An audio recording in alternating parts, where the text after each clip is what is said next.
زندگی اللہ بناتے ہیں، اور اللہ بنانے کا راستہ اعمال ہے، صحیح اعمال پر اللہ بناتے ہیں، حضرت محمد صلی اللہ علیہ وسلم کی طریقے پر بناتے ہیں۔ اتنے چھوٹے چھوٹے اعمال پر وعدے ہیں۔ ایک صحابی نے کہا یا رسول اللہ انی احب ان یوسع اللہ فی رزقی، میں یہ چاہتا ہوں کہ اللہ میرے رزق کو کھول دے، میرے رزق کو تنگی دور ہو جائے۔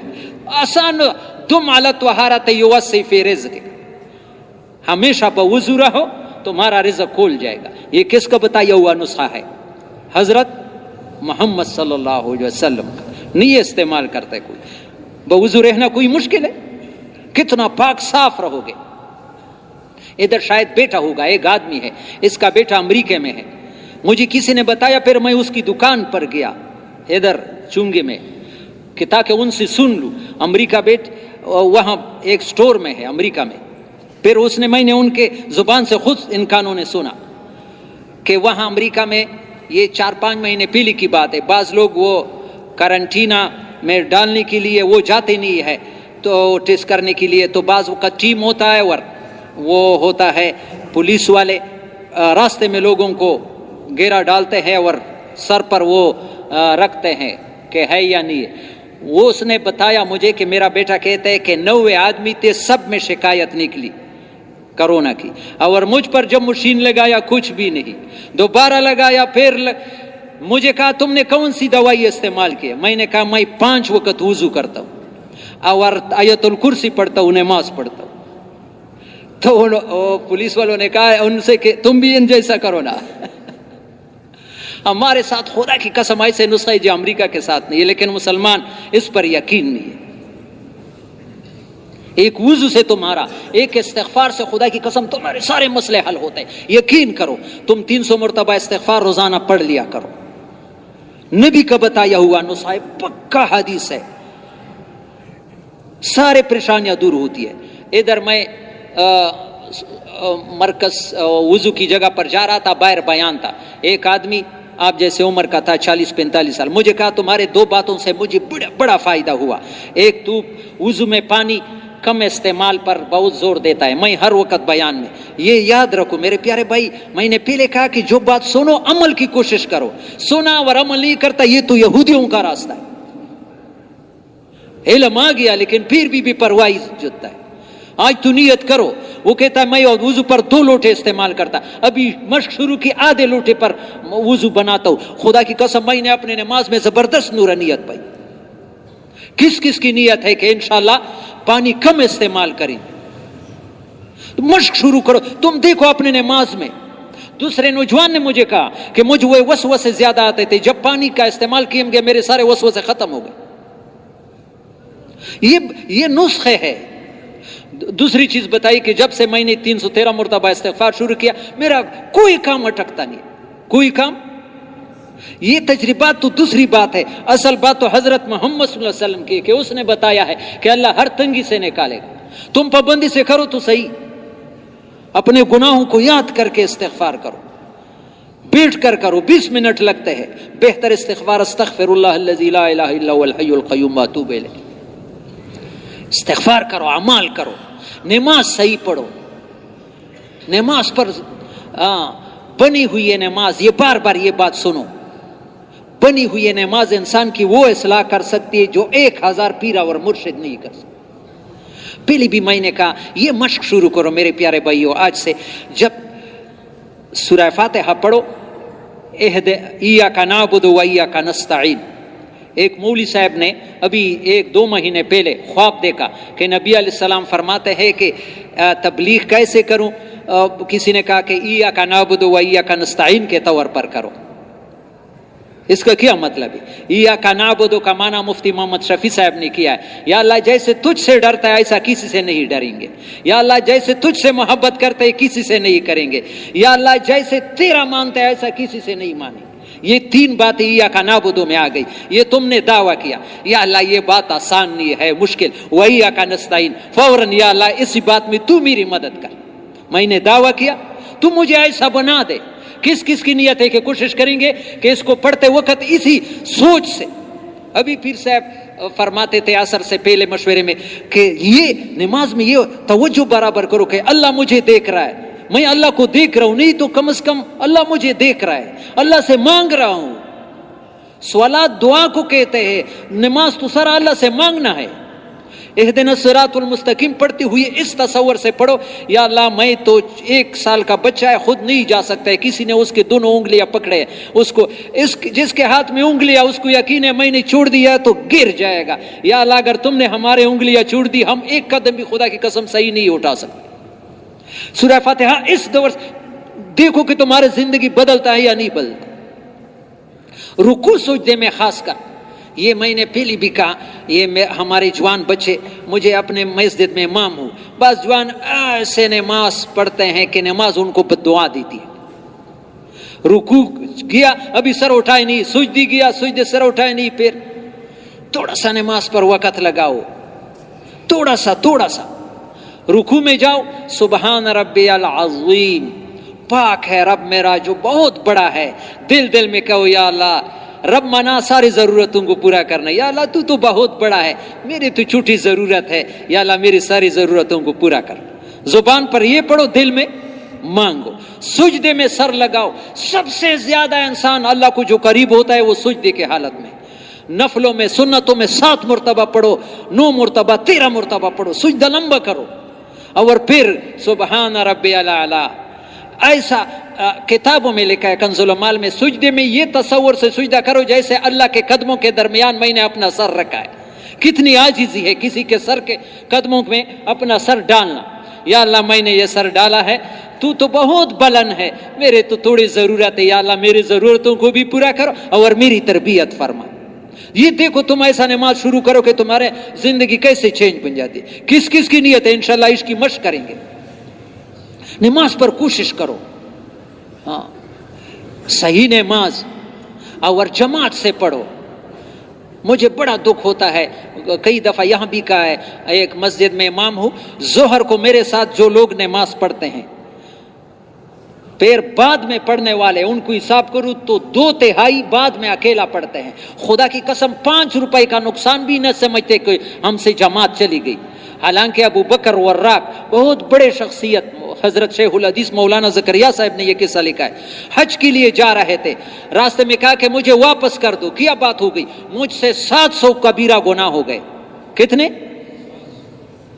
لوگ حیران ہو گئے کہ 700 بڑے گناہ تو ایک فاسق فاجر، پتہ چلا کہ اس کی جماعت کی نماز رہ گئی ہے۔ تو وہاں شیخ الحدیث صاحب نے فضائل حج میں لکھا ہے کہ ایک روایت ہے، حدیث ہے کہ جماعت سے رہنا اتنا گناہ ہے جیسے 700 گناہ کبیرہ گناہ آدمی نے کیا۔ کوئی گناہ سمجھتا ہے؟ صبح کو اکیلا ٹکرے مارتا ہے۔ حالانکہ فجر کی نماز، یہ جوانوں سے درخواست ہے، جو بھی فجر کی نماز جماعت سے پڑھے گا، خدا کی قسم مسلم شریف سارا دن اللہ کی حفاظت میں ہوگا۔ کس کی نیت ہے؟ میرے پیارے بھائیو، تھوڑا سا اپنی زندگی بدلنے کی کوشش کرو، ہاں نماز پر کوشش کرو، تنہائی میں ذکر کرو، 15-20 منٹ اللہ کے ساتھ نشست لیا کرو، اپنے ضرورتیں بتاؤ، بیوی کے ساتھ باتوں میں مزہ، دوستوں کے ساتھ، کبھی اللہ کے ساتھ بھی مزہ آیا ہے؟ وہ کریم ذات جو ساری ضرورتوں کو وہی پورا کرتا ہے، سب کو جو اس کا دیا ہوا ہے، میرا اپنا کچھ بھی نہیں ہے، اس کا لحاظ نہیں رکھتے۔ باپ کا لحاظ رکھتے بھائی کا، لیکن وہ بڑے کا لحاظ۔ ما لکم لا ترجون للہ وقارا وقد خلقکم اطوارا، نوح علیہ السلام قوم سے کہتے ہیں بدبختو اتنے بڑے اللہ کا لحاظ نہیں رکھتے، وہ کن چیزوں سے خوش ہوتا ہے؟ عبد الوہاب صاحب نے ہمارے حلقے کا جوڑ تھا، ہر انسان کی کامیابی اس میں ہے کہ اللہ کو راضی کرنے میں لگ جائے، مرد ہو عورت ہو۔ ابھی اللہ ناراض ہے ہم لوگوں سے، نبی نے نشانیاں بتائی ہے، حدیث ہے کہ جب اللہ پاک اس امت سے ناراض ہو جائے گی تو پچھلے امتوں جیسے زمین میں نہیں دنساتے۔ اذا غضب اللہ علی امت لا يعذبهم خسفا ولا مسخا، ان کے چہرے وہ بدلتے نہیں ہے، پہلے امتوں کی شکلیں بدل دی، خنزیر بنایا ہے، قرآن میں ہے، وَجَعَلَ مِنْهُمُ الْقِرَدَةَ وَالْخَنَازِيرَ، بندر بنائے ہیں، خنزیر. لیکن اللہ ناراضگی کی 3 نشانیاں بتائی, توجہ سے سنو. ولیکن قلت امطارها, بارشیں کم ہو جائے گی. بارشیں کم ہے یا زیادہ ہے؟ کتنے سالوں سے بارشیں فصل صحیح نہیں ہوتی, یہ اللہ کے ناراضگی کے نشان ہے. وغلت اسعارها, اور دن بدن چیزوں کی قیمتیں بڑھتی جائے گی. وَيُوَلِّ عَلَيْهَا شَرَارَهَا, برسر اقتدار لوگ بدترین لوگ اللہ لے کے آئیں گے جب اللہ نیچے لوگوں سے ناراض ہو جائیں گے. ابھی نیچے لوگ حکومت سے شکایت کرتے ہیں, خود اللہ کو راضی کرنے میں نہیں لگتے کہ اللہ ہمارے حالات کو ٹھیک کرے. ہر آدمی دوسرے کو دیکھتا ہے کہ اس کی غلطی ہے. میرے پیارے بھائیو, آج تو ایک فیصلہ کر لو. مولانا محمد عمر پالن پوری نے فرمایا ہے, جو آدمی توبہ کرتا ہے وہ گناہوں سے خدا کی قسم ایسا پاک ہوتا ہے جیسے ماں کے پیٹ سے بچہ پیدا ہوتا ہے اس دن اس پر کوئی گناہ ہوتی ہے. لیکن توبے میں 4 شرطیں ضروری ہے. کتنے؟ 4 چیزیں ضروری ہے. کتنے؟ اگر کرنا ہے تو بتاؤں گا, نہیں کرنا ہے تو پھر کیوں بتاؤں؟ کس کس کی نیت ہے؟ ہاں, ایسا توبہ کریں گے. یہ جتنا بھی انسان کو معلوم ہے کہ مجھ سے غلطی ہوگی, اس پر ندامت ہو, یا اللہ یہ میں نے اچھا نہیں کیا, یہ میں نے جتنی بھی انسان کو ملی یہ بات گناہ کی مجھ سے ہو گئی, یہ غلط میں نے دیکھا ہے, غلط سنا ہے, غلط بولا ہے, وہ کیا ہے, وہ کیا ہے, اس پر دل میں ندامت ہو کہ یہ میں نے پچھلے جو کیا ہے اس پر نادم ہو. سمجھ میں آ رہی ہے؟ اس وقت فی الحال میں گناہ کو چھوڑ دی, جتنے معلوم ہے کہ یہ اللہ کے نافرمانی ہے اس کو نہیں کروں گا. مر جاؤں گا لیکن اللہ کی نافرمانی نہیں کروں گا. آئندہ نہ کرنے کی نیت ہو. آئندہ 3 شرطیں یہ ہے, اور 4تھی شرط یہ ہے اگر کسی کا حق آیا ہے اس کو ادا کرو یا معاف کرا دو. اگر نمازیں چھوڑی ہے تو اس کی قضا لاؤ. یہ 4 شرطیں ہیں. ایک پچھلے پر ندامت, موجودہ وقت میں گناہ چھوڑو, آئندہ نہ کرنے کی عزم, اور جو حقوق رہ گئے اس کو ادا کرو.